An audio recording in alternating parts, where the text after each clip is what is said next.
Bismillahirrahmanirrahim. Assalamualaikum warahmatullahi wabarakatuh. Alhamdulillahirabbil alamin wassalatu wassalamu ala sayyidina Muhammadin wa ala alihi washabbihi ajmain. Teman-teman sekalian, alhamdulillah kita bisa bertemu lagi di sini pada kesempatan ini. Semoga Allah Subhanahu wa taala memberi pertemuan kita ini memberikan kita kesehatan, keselamatan selalu di dalam setiap langkah pekerjaan kita setiap harinya di fasiliti ini. Amin ya rabbal alamin. Salawat dan salam semoga tak terlibat pada junjungan kita Nabi Muhammad SAW, kita keluarga, sahabatnya, dan semoga Allah mencatat kita jadi salah satu pengikutnya yang setia sehingga nanti bisa mendapatkan syafaatnya di yaumil hisab nanti. Amin ya rabbal alamin.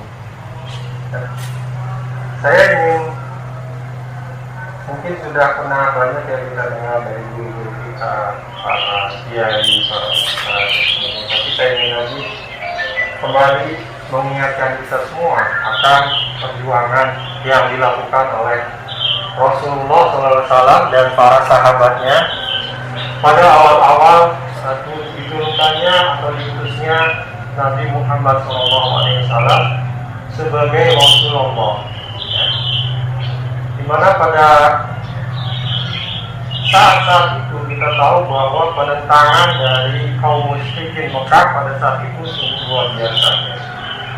Jika itu para pengikut Nabi Muhammad SAW, orang-orang yang ikut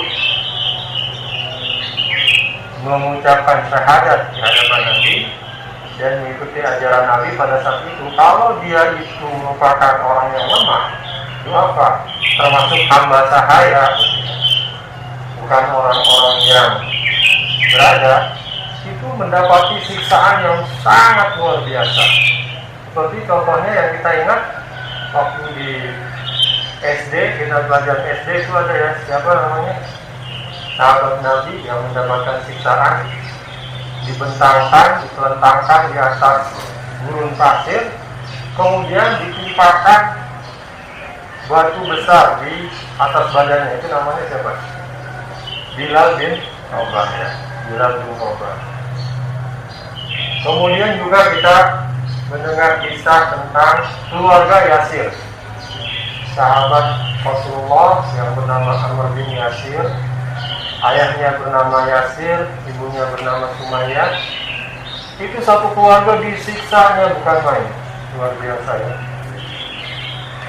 Ibunya di hadapan mata anak dan suaminya di hadapan mata Ammar dan Yasir itu ditusuk dari bawah sampai ke atas sampai meninggal dunia.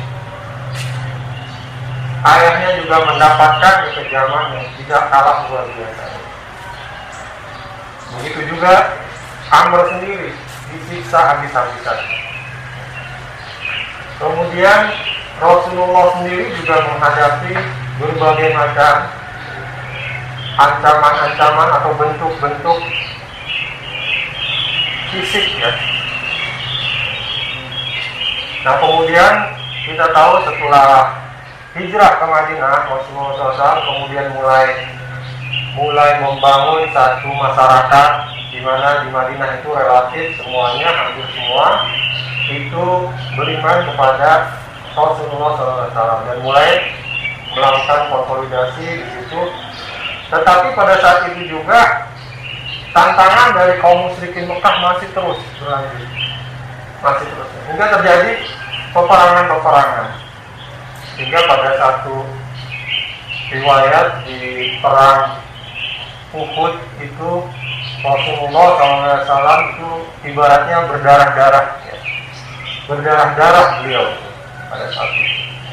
Kemudian di perang-perang yang lain juga beliau tidak kalah penderitaannya, effortnya itu, pengorbanan beliau itu tidak kurang, sangat besar sekali secara fisik gitu ya. Nah ini kalau kita mau pikir-pikir ya, kalau Allah menghendaki sebetulnya secara beliau ini merupakan Rasul Allah, utusan Allah yang diutus oleh Allah, sang pencipta alam, pemelihara alam, pemilik alam semesta, penguasa alam semesta. Apa susahnya kemudian? Nggak usah pakai usaha segala macam itu, langsung aja dimenangkan, langsung saja dibuat jadi penguasa dan sebagainya. Kan bisa sebetulnya ya. Nah, tapi Allah Subhanahu wa Ta'ala menghendaki bahwa Islam itu kemudian dibangun berdasarkan tata cara yang seperti tadi, dibangun berdasarkan perjuangan, di mana semua itu adalah manusiawi sekali. Semuanya tidak ada yang ujug-ujug jebret gitu, tidak, tapi dijalani step by step. Apa yang terjadi pada kita saat ini itu ya dialami oleh Rasulullah, sakit, kemudian berdarah-darah gitu, seperti tadi ya, itu dialami. Dan juga Rasulullah dan para sahabat pada saat itu juga menerapkan strategi-strategi. Contohnya di perang Badar. Badar itu nama sebuah tempat ya, mana di situ ada sumur air. Nah, di situ Rasulullah SAW mula-mula itu berhenti di belakang sumur air tersebut sebagai base camp-nya mereka. Lalu kemudian tanya oleh seorang sahabat, ya Rasulullah, apakah ini wahyu yang diturunkan kepada engkau bahwa kita di sini, atau ini strategi saja? Ini strategi, kata Rasulullah. Kemudian sahabat tersebut menyarankan, kalau gitu jangan di sini ya Rasulullah, di depannya saja, supaya kita bisa menguasai sumur itu. Kalau sumurnya di belakang kita, itu dikuasai sumber air, nah kita bisa satu step udah menguasai sesuatu gitu ya. Nah, kemudian Rasulullah menerima. Kemudian pada kesempatan lain, waktu perang Khandaq, ketika itu Rasulullah SAW sudah berada di Madinah beserta para sahabat dan pengikutnya. Sementara dari Mekah itu seluruh kabilah di Mekah dan dibantu juga beberapa kabilah Yahudi di Madinah itu mengepung dari luar kota. Nah, pada peperangan itu Rasulullah SAW menerapkan strategi apa? Membuat parit di sekeliling kota.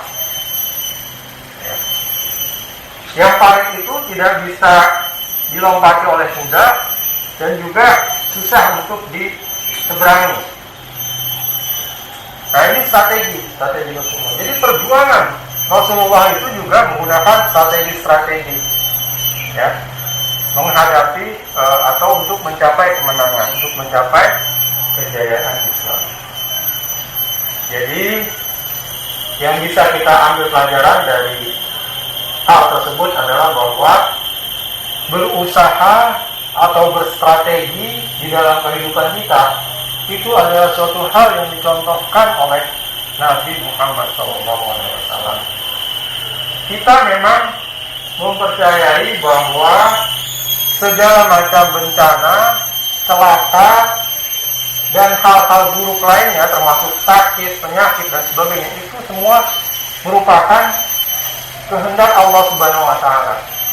Kata Allah di dalam Al-Quran, ma asaba min musibatin illa biiznillah. Tidaklah menimpa satu musibah apapun kecuali dengan izin Allah. Tapi itu bukanlah kemudian membuat kita pasrah begitu saja gitu, tanpa ada sesuatu yang kita lakukan. Tetap melihat pada apa yang sudah dilakukan oleh Rasulullah tadi, ya, yang tadi kita review sama-sama, bahwa berusaha beliau itu, berstrategi beliau itu, maka walaupun semuanya itu sudah ditentukan oleh Allah Subhanahu wa Ta'ala, tetap usaha itu harus dilakukan. Ya, ini di dalam salah satu hadis dicontohkan lagi bahwa suatu ketika ada seorang sahabat itu datang membawa dengan seekor unta. Kemudian turun dari unta, masuk ke majelis Rasulullah. Kata Rasulullah, kenapa kamu tidak ikat unta itu? Kata sahabat, aku bertawakal kepada Allah. Artinya apa? Kalau Allah menghendaki unta itu lepas, ya lepas. Kalau Musa itu diam di situ, Allah mengendaki, ya diam. Nah, sahabat itu berpendapat demikian. Kata Rasulullah tidak begitu. Ikat dulu untamu baru bertawakal. Artinya ada satu usaha dulu yang harus kita lakukan, wajib kita lakukan. Bukan belum sudah bertawakal kepada Allah. Tidak. Ya. Kita juga harus melakukan satu usaha. Nah, teman-teman sekalian, sekarang kita ini bisa diibaratkan dalam kondisi peperangan, bahkan melawan sesuatu yang tidak kita bisa lihat. Tidak bisa kita lihat. Kita hanya bisa melihat dampak-dampaknya aja, akibat-akibatnya aja. Mungkin ada teman kita yang tiba-tiba diisolasi. Ya. BTP ada satu, IPA juga ada. Powerbank jangan sampai ya. Sampai saat ini kan belum ini ya. Jangan sampai pecah telur lah. Ya. Nah, itu dampak-dampaknya sudah kita lihat. Rumah sakit penuh. Bahkan ada beberapa teman kita yang dari lapangan meninggal.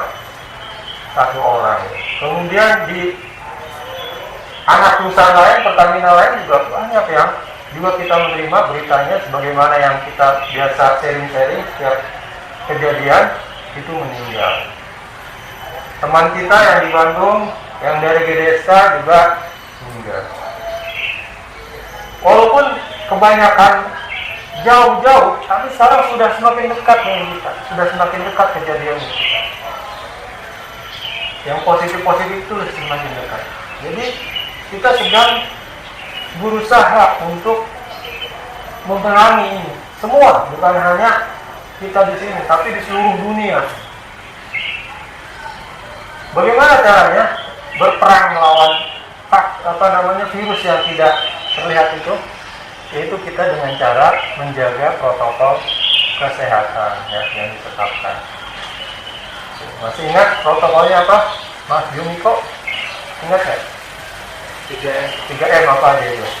Mencuci tangan di air yang mengalir dengan sabun, jaga jarak dan memakai masker. Oke. Jadi 3M setiap saat ya. Sekarang ditambah 4. M-nya itu menghindari kerumunan. 3M. Nah, itu ya teman-teman. Jadi upaya itu merupakan satu keharusan. Bahkan Rasulullah sendiri menyikapi satu wabah atau pandemi itu secara khusus beliau juga bersabda bahwa kalau ada satu daerah di mana daerah itu sedang terjadi wabah, maka orang yang sudah berada di dalam tidak boleh keluar dan orang yang berada di luar dari daerah itu tidak boleh masuk. Artinya Rasulullah SAW juga mengajarkan kepada kita upaya-upaya untuk menghindari atau bahkan memerangi, membasmi wabah ini. Bukannya kemudian cuma nanti kalau Allah menghendaki juga wabahnya hilang. Bukan begitu kan sikap Rasulullah, tapi ikut mencegah gitu. Bagaimana caranya supaya wabah ini tidak menyebar ke yang lain. Jadi itu satu sunatullah ya yang dicontohkan oleh Rasulullah SAW. Seperti kita sekarang ini menjaga jarak, kemudian walaupun sholat yang disunahkan sebagai kesempurnaan sholat harusnya rapat-rapat, kita sholatnya berjarak. Itu sebagai upaya untuk menghindari penularan. Kurang lebih sama seperti di Taman Safari. Kalau di Taman Safari itu dilarang kita membuka kaca, apalagi masuk ke area harimau atau singa. Sama sekali itu lebih ketat lagi aturannya, protokolnya di situ. Nggak boleh berhenti barang sedikit pun. Terus, kira-kira kalau itu kita berani nggak buka kaca atau bahkan keluar? Berani nggak di situ kita? Nggak ada yang berani kan? Kenapa? Karena terlihat singa atau harimau terlihat. Nah sekarang karena virus ini tidak terlihat, kadang-kadang kita lengah buka masker, kemudian dekat-dekat sama teman. Ini yang perlu kita sama-sama lagi disiplinkan lagi dari kita semuanya ya, untuk 3M itu tadi. Teman-teman semua udah ngerti lah di sini. sangat mengerti, saya yakin, karena arus informasi saat ini itu sudah masuk bahkan ke handphone kita, udah masuk ya. Kalau urusan 3M aja itu kan setiap hari kita dapat lah di handphone kan ya, 3M gitu. Jadi tidak ada alasan lagi untuk tidak tahu masalah itu. Sekarang saya coba tanya, kenapa diterapkan penggunaan masker sebagai alat pencegahan, Mas Rahman? Ya, untuk menghindari virus yang dari luar. Dari luar masuk untuk kita. masuk ke hidung sama ke mulut. Oke. Supaya virusnya tersaring. Nah, virusnya itu lewat apa? Udara. Lewat udara apa lewat apa? Virus ini kan ibaratnya memang nggak terlihat bisa dari bersinnya orang atau bersinnya orang. Seperti saya begini ya. Jadi virus itu dia nggak terbang melayang-layang di udara seperti asap rokok gitu, enggak. Tapi dia nempelnya di droplet. Droplet itu kalau banyak itu udah namanya itu. Nah, droplet itu kurang lebih cairan-cairan yang keluar dari mulut kita, baik itu terlihat ataupun tidak terlihat gitu ya. Jadi kenapa kita pakai masker? Supaya sama-sama menyaring droplet. Saya mengeluarkan droplet tidak kemudian keluar, yang kemudian bisa dihirup oleh orang lain droplet itu. Orang itu juga pakai masker, jadi tidak masuk ke dalam mulutnya si droplet itu. Itulah fungsinya masker ya. Kalau jaga jarak apa? Alasan kita jaga jarak seperti itu juga ya, supaya jangkauan dropletnya itu tidak langsung menjangkau si orang tersebut atau orang lain ya. Kemudian Mas Wanto kayaknya maskernya nggak standar ya? Double ya? Oh double itu ya, double kain double ya? Oh iya. Oke. Kalau yang nggak standar itu namanya apa? Scuba ya? Nah itu nggak boleh ya pakai scuba itu ya? Kalau yang double kain itu boleh. Nah kemudian satu lagi, mencuci tangan. Kenapa mencuci tangan? Dan ada hubungannya kan dengan droplet itu. Mas Wanto tahu nggak kenapa alasan kita sering-sering mencuci tangan? Karena kita kan pegang di tempat-tempat umum yang nggak tahu, kan virus nggak kelihatan Pak. Kontak. Iya betul. Jadi selain dari langsung tatap muka begini, si virus itu juga bisa berpindah dari satu orang ke orang lain melalui apa yang dia pegang. Kalau orang yang terinfeksi itu dropletnya itu nempel di tangan, entah karena dia bersin atau entah karena dia apa, garuk-garuk di sini, kemudian dia pegang handle pintu, ya. Terus sesudah itu ada orang lain datang pegang handle pintu itu juga. Nah itulah juga merupakan sarana penularan. Atau mikrofon ya, mikrofon juga sama, itu sarana penularan. Saling pegang bergantian, itu sarana penularan.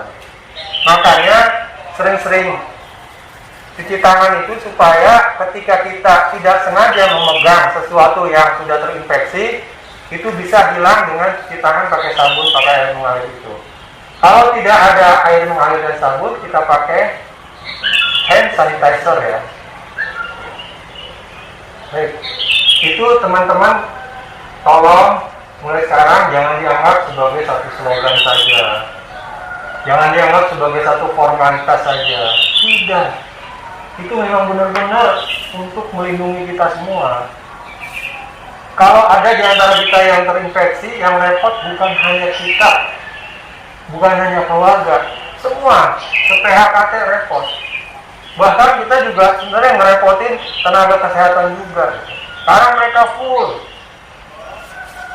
loadnya itu tinggi sekali, istirahatnya susah, mereka jarang-jarang bisa istirahat karena full, bangsa-bangsa rumah sakit itu penuh ya, kasihan mereka. Nah jadi dengan demikian mari sama-sama kita disiplinkan lagi terkait protokol COVID-19 itu yang sudah sama-sama kita mengerti ya.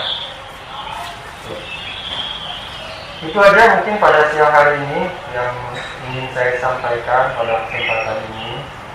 Insyaallah mudah-mudahan kita bisa semuanya sehat terus dan selamat ya.